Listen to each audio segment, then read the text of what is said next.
Music contributes much to the quality of life. It is used to express feeling, to heighten drama, to provide a sonic background, and for intellectual and psychological satisfaction. Music exists for many different purposes. Most popular music is often heard in situations that focus on activities other than music.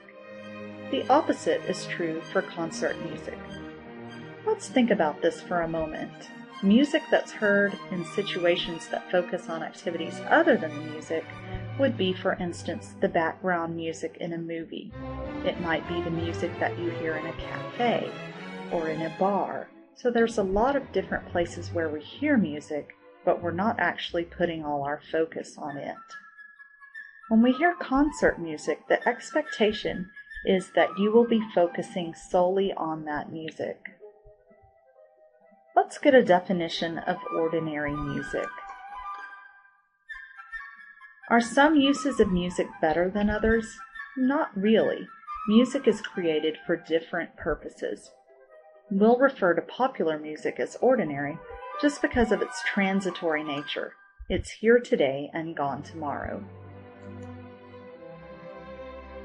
Extraordinary music contains a lot of substance, requires some interaction, and requires skill to understand what is happening. For the purpose of this course, we'll call it extraordinary. We like what we know. Hearing a work of music many times is not only a good way to develop your music memory, but to acquire positive feelings for a work. Let's think back on this. Has there ever been a time that you purchased a CD because there was a particular song that you liked, and then when you started listening to it, you realized you really only liked that one song? But if you continued listening to the CD over time, it might grow on you and you might realize you like some of the other songs as well. Now, of course, we have the benefit of just purchasing individual songs and we can piece together our own musical library. So we're a lot more discriminating about what we listen to. In this course, we're going to try to get you to be broad-minded about what you're hearing.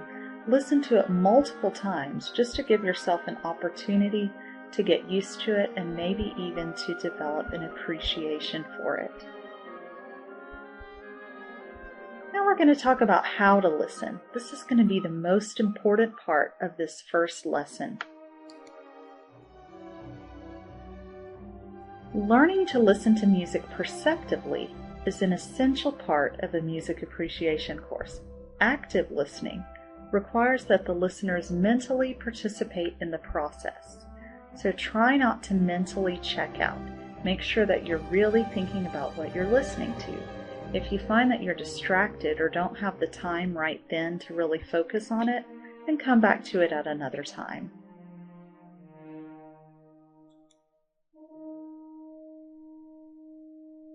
We're going to focus on 3 main modes of listening.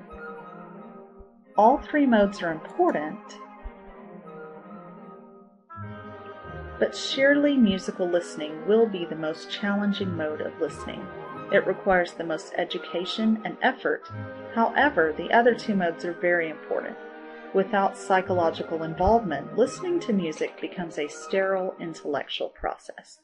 So we do want you to enjoy the music that you're listening to, so we'll want to make sure that we employ all the modes of listening. The first mode of listening that we'll talk about is sensuous.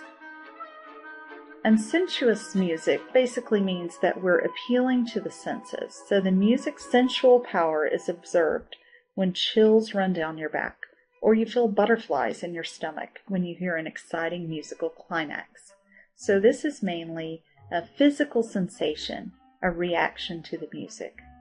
And then expressive music describes your emotional impressions and the psychological effect. How does the music make you feel? How do you want to react to it? And then, as we briefly touched on earlier, surely musical is listening for what happens in the music.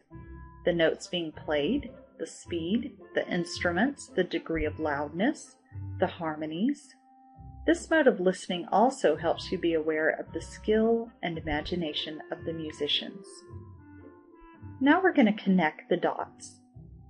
When you listen to a piece of music, you want to remember what you hear and place it in the right context. You'll relate what you hear with information about the piece. In this example piece that we're listening to in the first week, Peter and the Wolf, we want to relate the composer, so it's Prokofiev, the time period, it was written in 1936. We know that it was a ballet, and it was a story that he conceived from his childhood and was well accepted by children. So each piece of music that you listen to, you'll want to relate the history and the composer and the background for the composition of the piece as you're listening to that music. You'll begin to recognize broad general styles of music.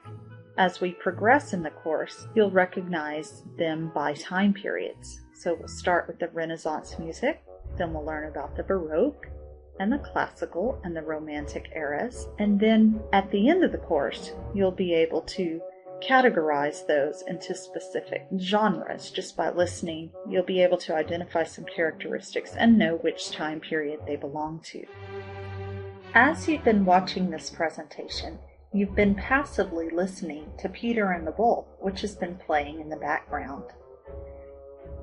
As an active listener, you'll want to adopt the habit of listening for features of a particular musical work.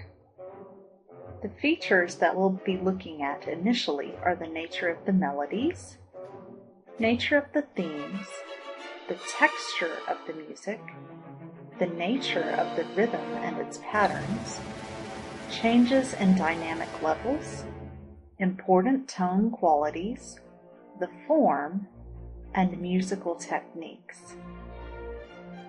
The next half of this lecture will be listening to Peter and the Wolf and pointing out these musical features to you so that you can begin to learn to become an active listener.